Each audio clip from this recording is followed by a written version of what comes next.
Olá e seja muito bem-vindo. Este é o canal Julie Gonzalez, Profissão Mãe.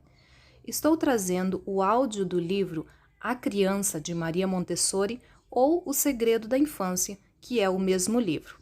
Este é o capítulo 24, A Dignidade. Espero que gostem e bom estudo! Livro A Criança, ou O Segredo da Infância, de Maria Montessori. Capítulo 24, A Dignidade. Um dia veio-me à mente dar uma aula um pouco humorística sobre o modo de assoar o nariz. Depois de ter imitado várias maneiras de usar o lenço com esse objetivo, terminei indicando como se deve fazê-lo com discrição, de maneira a produzir o mínimo ruído possível, deslizando um pouco o lenço para disfarçar o ato. As crianças ouviam e olhavam com grande atenção e não riam, e eu me indagava qual seria o motivo de tamanho sucesso. Porém, mal havia terminado, ouviu-se uma salva de palmas, tal como quando, num teatro, um artista arranca do público uma ovação irreprimível.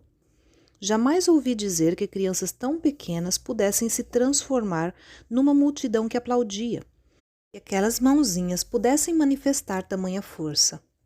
Ocorreu-me então que eu talvez tivesse tocado um ponto sensível do lado social daquele pequeno mundo. As crianças possuem, a propósito da questão tratada, uma espécie de condição humilhante, uma degradação que é sinal de desprezo permanente. São sempre repreendidas por isso e, especialmente nas classes populares, recebem um apelido que dá nome a essa inferioridade. Todos gritam, todos ofendem, especialmente nas escolas, onde terminam por pregar um lenço no avental, em lugar visível para que as crianças não o percam. Mas ninguém jamais lhes ensinou como se deve fazer. É preciso compreender que as crianças são sensíveis aos atos de desprezo com os quais os adultos as humilham. Aquela aula lhes fazia justiça, permitia que se elevassem na sociedade. Assim, tive que interpretar o seu entusiasmo quando, depois de uma larguíssima experiência, dei-me conta de que as crianças possuem um profundo sentimento de dignidade pessoal e sua alma pode ficar ferida e magoada, oprimida de uma forma que o adulto não poderia imaginar. Aquele dia não terminou assim. Quando eu estava indo embora, as crianças começaram a gritar: "Obrigado, obrigado pela aula!" E quando saí, vieram atrás de mim pela rua, fazendo uma procissão silenciosa ao longo da calçada, até que eu lhes disse: "Quando voltarem, corram na ponta dos pés e tomem cuidado para não esbarrar nas esquinas das paredes." Deram meia volta e desapareceram pelo portão adentro como se voassem. Eu havia tocado na dignidade social daquelas pobres crianças.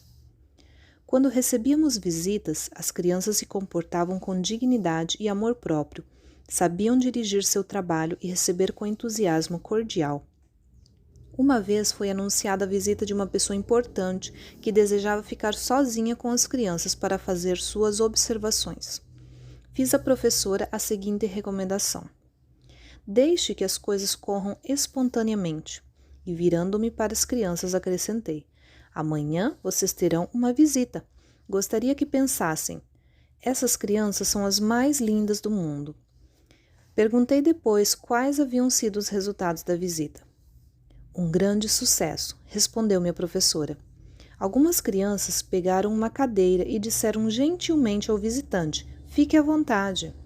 Outras lhe disseram: "Bom dia." E quando ele se foi, correram às janelas para gritar-lhe: "Muito obrigado pela visita, até mais." "Mas por que se preocupou tanto em prepará-las?" disse eu. "Havia dito para não fazer nada de extraordinário e que deixasse as coisas correrem por si só." "Eu não disse nada às crianças", respondeu a professora, e explicou-me também que as crianças haviam trabalhado com maior empenho, cada uma ocupando-se com um objeto diferente, e que tudo correra maravilhosamente bem, para grande espanto e comoção do visitante. Por muito tempo permaneci em dúvida, incrédula, atormentando a professora por recear que ela tivesse feito ensaios com as crianças. Mas finalmente eu compreendi. As crianças tinham sua dignidade. homenageavam as visitas e sentiam orgulho de mostrar o melhor que podiam fazer. Por acaso eu não lhes havia dito: gostaria que a visita pensasse, essas crianças são as mais lindas do mundo? Mas certamente não foi devido à minha exortação que agiram assim. Bastava ter dito: virá uma visita, como se anuncia uma personagem ilustre num salão. E eis um pequeno povo consciente e responsável, cheio de dignidade e graça, pronto para a situação. Compreendi que as crianças não eram tímidas. Entre seu espírito e o ambiente não existiam obstáculos.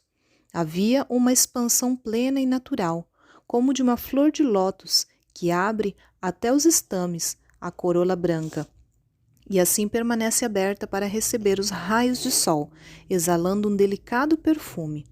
Nenhum obstáculo, eis o ponto. Nada a esconder, nada a encobrir, nada a temer, simplesmente assim. Sua desenvoltura, pode-se dizer, resultava-se de uma adaptação imediata e perfeita ao ambiente. Uma alma ágil e ativa operava nelas, sempre à vontade, e emanava uma cálida luz espiritual que dissolvia as dificuldades, as opressões da alma daqueles adultos que entravam em contato com ela. Aquelas crianças acolhiam tudo com amor. Assim começaram a receber visitas que buscavam nelas uma impressão nova e vivificante. Era curioso ver como esses encontros suscitavam no espírito dos visitantes sensações diferentes das habituais. Por exemplo, senhoras vestidas com grande elegância, adornadas com ricas joias, quase como se fossem a uma festa, saboreavam a ingênua admiração totalmente isenta de inveja das crianças e se sentiam felizes com o modo pelo qual as crianças exprimiam a sua admiração. Elas acariciavam os belos tecidos e as mãos finas e perfumadas das senhoras. Uma vez um menininho aproximou-se de uma senhora de luto e apoiou nela sua cabecinha. Depois pegou-lhe uma mão e apertou-a entre as suas.